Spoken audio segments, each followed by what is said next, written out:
Hello dear students, welcome back to the channel. আজি আমি solve কৰিম question number 8, okay? 3.1 question number 8. So, question number 8 আমাক কি বুলি কৈছে? P কি মানৰ বাবে তলৰ ৰৈখিক সমীকৰণ জোৰটোৰ এটা অদ্বিতীয় সমাধান থাকিব। অদ্বিতীয় সমাধান থাকিব লাগে। তো অদ্বিতীয় সমাধান থাকিবলৈ আমাৰ কি হয়? A1/A2 সহগৰ আমাৰ সম্পৰ্কটো কি হ'ব লাগিব? B1/B2 অনুপাতৰ লগত মিলিব নালাগিব। A1/A2 not equals to B1/B2 হ'লে আমাৰ কি হ'ব? অদ্বিতীয় সমাধান থাকিব, ইউনিক সলিউশন থাকিব।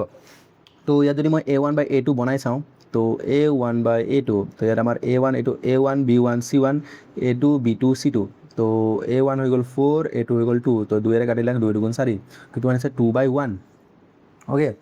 আৰু যদি মই ইয়াত B1/B2 বনাই চাওঁ, তো B1 ঠাইত আছে P আৰু B2 আছে আমাৰ কিমান 2, অৰ্থাৎ এইটো 2 কাটিব লাগিব, 2 কাটি 1 হ'ব লাগিব, এইটো 2 কাটি 2 হ'ব লাগিব। যদি তেনেকৈ মিলি যায় তেতিয়া আমাৰ এনসাৰটো নহ'ব।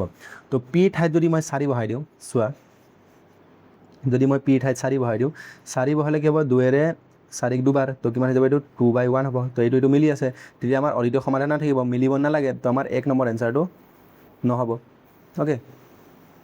আৰু যদি যেতিয়া আমাক দিয়া আছে আকৌ P not equals to 4, okay. তো যদি P 4ৰ সমান নহয়, অৰ্থাৎ P যদি আমি 4 নবহাওঁ, তেতিয়া কি হ'ব? আমাৰ যেতিয়া এনসাৰটো মিলিব, ধৰা মই P ঠাইত 4 ঠাইত মই 4 নবহাই মই যিকোনো সংখ্যা বহালোঁ, ধৰা মই 2 বহালোঁ, 3 বহালোঁ, 5 বহালোঁ, তেতিয়া আমাৰ কি হ'ব? এইটো মিলিব, অ'কে। কাৰণ আমাৰ A1/A2 কিমান আছিল? 2/1 আছে, হয়নে? তো এইটো আমাৰ এনেকুৱা হ'ব নালাগে। তো যদি মই এই P ঠাইত 2 আছে, এই P ঠাইত যদি মই 4 বাহিৰে যিকোনো সংখ্যা পাওঁ, ধৰা 3 বহালোঁ, 1 বহালোঁ, 2 বহালোঁ, -1 -2, তেতিয়া এইটো সদায় নিমিলিব, কেতিয়াও নিমিলিব। তো নিমিলিলে আমাৰ কি হ'ব? অদ্বিতীয় সমাধান থাকিব। তো এইটো আমাৰ তেতিয়া কি হ'ব? কাৰেক্ট হ'ব। অপশ্যন বিটো আমাৰ কি হ'ব পাৰে? কাৰেক্ট হ'ব পাৰে, হয়নে? কাৰণ A1/A2 নট ইকুৱেলছ টু কি হ'ব লাগে? B1/B2 হ'ব লাগে, মানে মিলিব নালাগে। প্ৰথম আৰু দ্বিতীয় অনুপাত দুটা মিলিব নালাগে। যদি কি কৰোঁ? P ইকুৱেলছ টু -4 বহাওঁ, তো যদি মই P -4 বহাওঁ, এটা ধৰা মই P ঠাইত বহালোঁ -4 তলত 2, তো 2 মই কাটিব পাৰোঁ, 2 2 4, কিন্তু -2/1 হ'ব। এতিয়া এইটো মিলিছেনে? নাই মিলা। তো নিমিলিলে আমাৰ কি হ'ব? অদ্বিতীয় সমাধান হ'ব, মানে C অপশ্যনটো আমাৰ কি হ'ব পাৰে? কাৰেক্ট হ'ব পাৰে। যেতিয়া P কি হ'ব ঠাইত আমি -4 বহাম, তেতিয়াও কি হ'ব? এইটো কাৰেক্ট হ'ব। তাৰপিছত ডি নম্বৰ অপশ্যনটো চাওঁ। যদি কি হয়? Pটো আমি -4 নবহাওঁ, Pটো অ'কে, তো Pটো মই -4 নবহাওঁ, তো P যদি মই -4 নবহাওঁ, Pটো -4 নহ'ব বুলি কৈছে। তো যদি মই Pটো -4 নবহাওঁ, তেনে বাকীকেইটা হ'ব পাৰে, মানে মই 4 বহাব পাৰোঁ। তো 4 বহালেতো আকৌ হৈ যাব, 2 × 2 2 × 4, তো কিমান হ'ব? 2/1 হ'ব। তো এইটো মিলি আছে, তো এইটো আমাৰ এইটো অপশ্যনটো নহ'ব, ঠিক আছে। P -4 হ'ব নোৱাৰে বুলি কৈছে, কিন্তু P -4 হ'ব পাৰে। তো এইটো আমাৰ কি হ'ব? বি নম্বৰ অপশ্যনটো কাৰেক্ট, আৰু চি নম্বৰ অপশ্যনটো কি হ'ব? আমাৰ কাৰেক্ট হ'ব। দুটাৰ ক্ষেত্ৰত আমাৰ কি হ'ব? এইটো একচুৱেলি কি হয়? MCQ বুলি দিয়া নাই, কিন্তু ইয়াত আমাৰ কি হ'ব? বিৰ ক্ষেত্ৰতো আমাৰ কি হ'ব? শুদ্ধ হ'ব, অদ্বিতীয় সমাধান থাকিব। আৰু চিৰ ক্ষেত্ৰতো আমাৰ কি হ'ব? এইটো সমীকৰণৰ বাবে কি হ'ব? আমাৰ অদ্বিতীয় সমাধান থাকিব, অ'কে। এতিয়া 9 নম্বৰটো, তলৰ কোন কেইযোৰ সমীকৰণৰ অসীম সংখ্যক সমাধান থাকিব? তো অসীম সংখ্যক সমাধান থাকিবলৈ আমি জানো অসীম সংখ্যক সমাধান কেইটা থাকে, যেতিয়া A1/A2 ইকুৱেলছ টু কি হয়? B1/B2 ইকুৱেলছ টু কি হয়? C1/C2 হয়। যদি এনেকুৱা হয়, তেতিয়া আমাৰ কি হ'ব? অসীম সংখ্যক সমাধান থাকে। তো এইটো আমি গোটেইখিনি চেক কৰি চাব লাগিব। এইটো আমাৰ কিমান নম্বৰ প্ৰশ্ন? 9 নম্বৰৰ A, কুৱেশ্যন নম্বৰ 9ৰ A, অ'কে। তো ইয়াত আমি A1/A2 চেক কৰিম, তাৰপিছত আকৌ B1/B2 চেক কৰিম। যদি এইটো মিলে আকৌ C1/C2 চেক কৰিব লাগিব। তো ইয়াত যদি চাওঁ, এইটো 2 আছে, আৰু ইয়াত আছে আমাৰ কিমান? 4, তো 2/4, তো লিখিম আমি 2/4, এইটো 2 × 2 2 2 4, তো এইটো হৈ যাব আমাৰ 1/2। নেক্সট যদি আমি চাওঁ 3/6, হয়নে?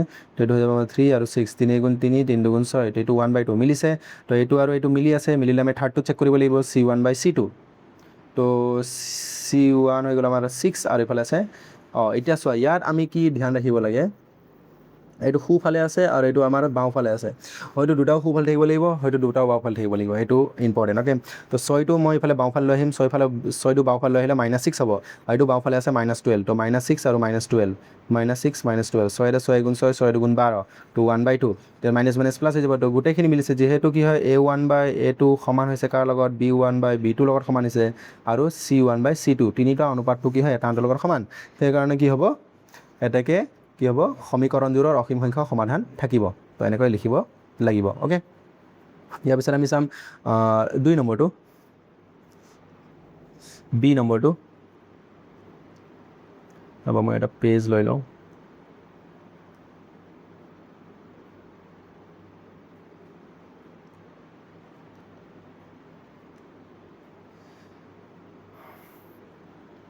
a1/a2 b1/b2 অ'কে মই সমীকৰণটো লিখি থকা নাই তোমালোকে চাই ল'বা লিখি ল'বা ইয়াত আছে a1 xৰ ঠাইত xৰ হক আছে 1 আৰু ইয়াতো xৰ হক 1 তো 1/1 1/1 মানে 1 হ'ব আকৌ ইয়াত b1 ইয়াত y ৰ হক আছে 1 আৰু ইয়াৰ y ৰ হক আছে -1 অ'কে তো ইয়াত 1/-1 তো এইটো হৈ গ'ল আমাৰ -1 মিলিছে নে নাই মিলা তো যিহেতু কি হ'ব a1/a2 নট ইকুৱেলছ টু কি হয় b1/b2 দুটা মিলা নাই এতেকে অসীম সংখ্যক সমাধান নাথাকে অ'কে ইয়াৰ কি থাকিব অদ্বিতীয় সমাধান থাকিব আমাক প্ৰশ্নটো সুধিছিল কোন কেইটাৰ অসীম সংখ্যক সমাধান থাকিব তো ইয়াত আমি চিধা লিখি দিম অসীম সংখ্যক সমাধান নাথাকে বা অদ্বিতীয় সমাধান থাকিব অ'কে আমাক প্ৰশ্নটো সুধিছিল অসীম সংখ্যক সমাধান কাৰ কাৰ থাকিব এইটো সুধিছিল তো প্ৰথমটোত আছে ছেকেণ্ডটো নাই এতিয়া থাৰ্ড নম্বৰটো চাম আমি এইটো আমি বনাই লওঁ a1/a2 পিছত আকৌ b1/b2 যদি মিলে c1/c2 চাম তো ইয়াত আমাৰ xৰ হক 1 আছে ইয়াতো xৰ হক 1 আছে তো 1/1 তো এইটো মানে 1 লিখিব পাৰোঁ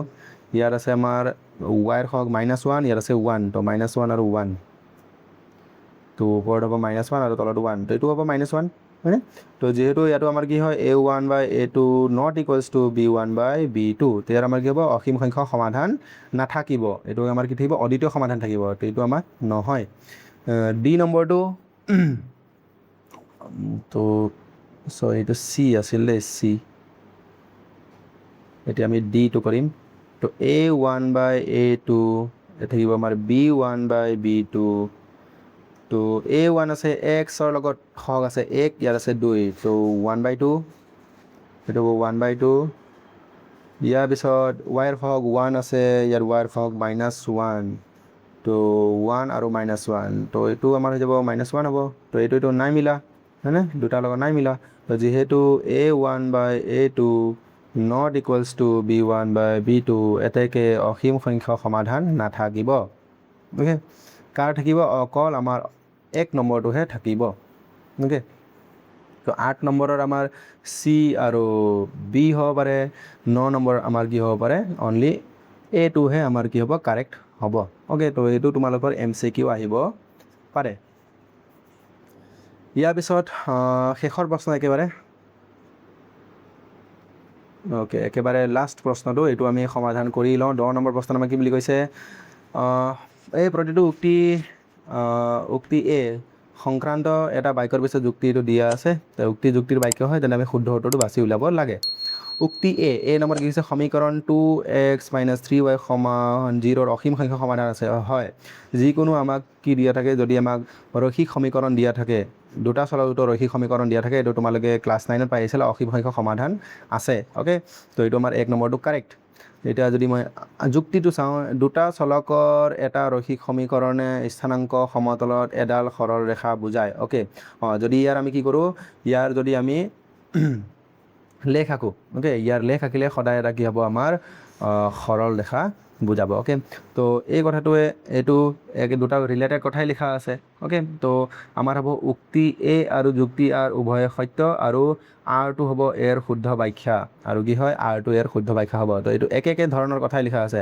এইটো ইয়াত ৰৈখিক সমীকৰণৰ বিষয়ে লিখা আছে অসীম সংখ্যক সমাধান আছে ইয়াতো ৰৈখিক সমীকৰণৰ বিষয়ে লিখা আছে আৰু সমতলত আঁকিলে এডাল সৰল ৰেখা বুজায় বুলি কৈছে তো দুটাও কি হয় শুদ্ধ হয় তো আমাৰ কি হ'ব অপশ্যন এটো কাৰেক্ট উক্তি এ আৰু যুক্তি আৰ দুটাই সত্য আৰু যুক্তি আৰটো কি হ'ব এৰ শুদ্ধ ব্যাখ্যা অ'কে তো ইয়াৰ লগতে আমাৰ 3.1ৰ যিমানখিনি প্ৰশ্ন আছিল গোটেইখিনি সলভ কৰা কমপ্লিট হৈ গ'ল ইয়াৰ নেক্সট ভিডিঅ'ৰ পৰা আমি 3.2 আমি সলভ কৰিম অ'কে চ' ভিডিঅ'টো ইয়ালৈকে যদি চাই আছা থেংক ইউ আৰু তোমাৰ লগৰবোৰৰ লগতো শ্বেয়াৰ কৰি দিবা অ'কে